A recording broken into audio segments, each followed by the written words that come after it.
নমস্কার বন্ধুরা, আশাদের খোঁজে রান্নাঘরে আপনাদের স্বাগত জানাই। আজ আমি রান্না করব চিংড়ি মাছ দিয়ে সবজি দিয়ে ঝোল। তার জন্য উপকরণ নিয়েছি, এই দেখুন, এই চিংড়ি মাছ আমি নুন হলুদ দিয়ে ভেজে নেব। আর এখানে নিয়েছি আলু, বেগুন, ঝিঙ্গে, কুমড়ো, পটল আর কুমড়োর ডাঁটা। এগুলো দিয়ে চিংড়ি মাছটা দিয়ে ঝোল করব। এখানে নিয়েছি ধনেপাতা, টমেটো আর এই লঙ্কা ঝোলে দেব। আর পেস্ট করে নেব পেঁয়াজ, আদা, লঙ্কা। আর এখান থেকে হলুদ, জিরের গুঁড়ো, ধনের গুঁড়ো দেব মশলাতে। আর ফোড়নে দেব কালো জিরা। এবার আমি গ্যাস অন করে দিয়ে মশলাটা পেস্ট করে নেব। কড়াইটা গরম হতে হতে মশলা পেস্ট হয়ে যাবে। মশলা পেস্ট হয়ে গেছে, কড়াই গরম হয়ে গেছে, তেল দিয়ে দিচ্ছি। তেল গরম হয়ে গেছে, মাছগুলো ছেড়ে দিচ্ছি।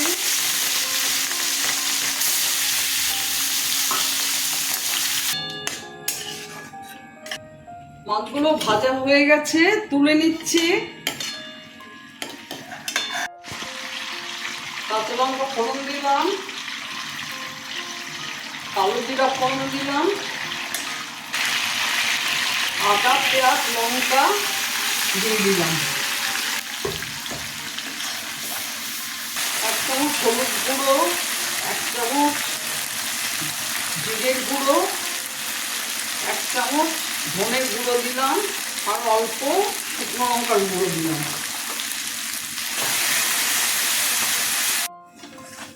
মশলা কষানো হয়ে গেছে, টমেটোটা দেব, সবজিগুলো দিয়ে দেব।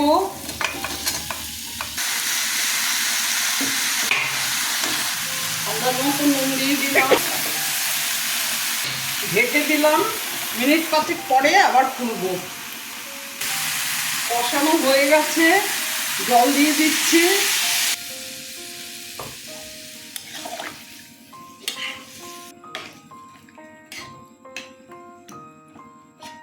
ঢেকে দিচ্ছি, আবার মিনিট 5 পরে ঢাকাটা খুলবো।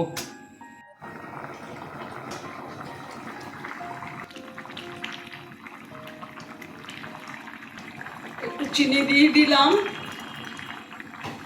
আপনারা ইচ্ছে হলে চিনি দিতেও পারেন, নাও দিতে পারেন, কিন্তু সবজি দিয়ে চিংড়ি মাছের এর রেসিপিতে আমি একটু মিষ্টি দিই। কাঁচা লঙ্কা দিয়ে দিলাম।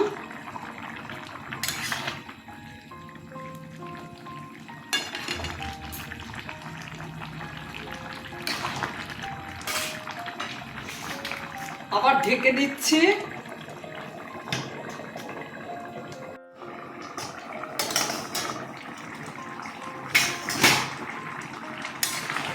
আপনারা এইভাবে চিংড়ি মাছ সবজি দিয়ে রান্না করে খেয়ে দেখবেন, ভীষণ ভালো লাগে।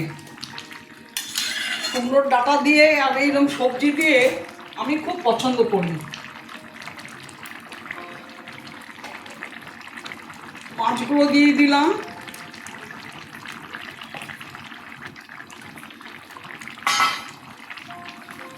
ধনেপাতা দিয়ে দিলাম।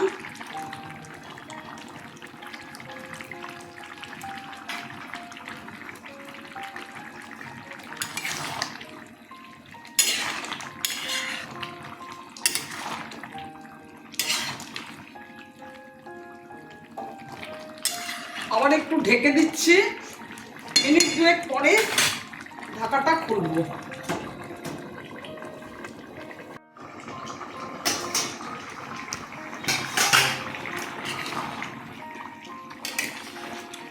আমার চিংড়ি দিয়ে সবজি দিয়ে ঝোল কমপ্লিট হয়ে গেছে।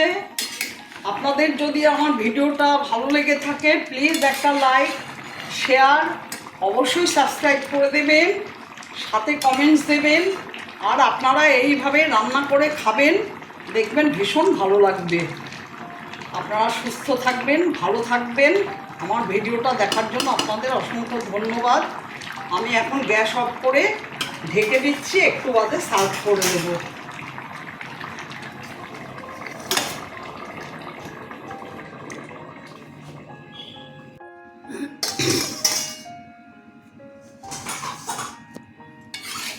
দেখুন তরকারি হয়ে গেছে,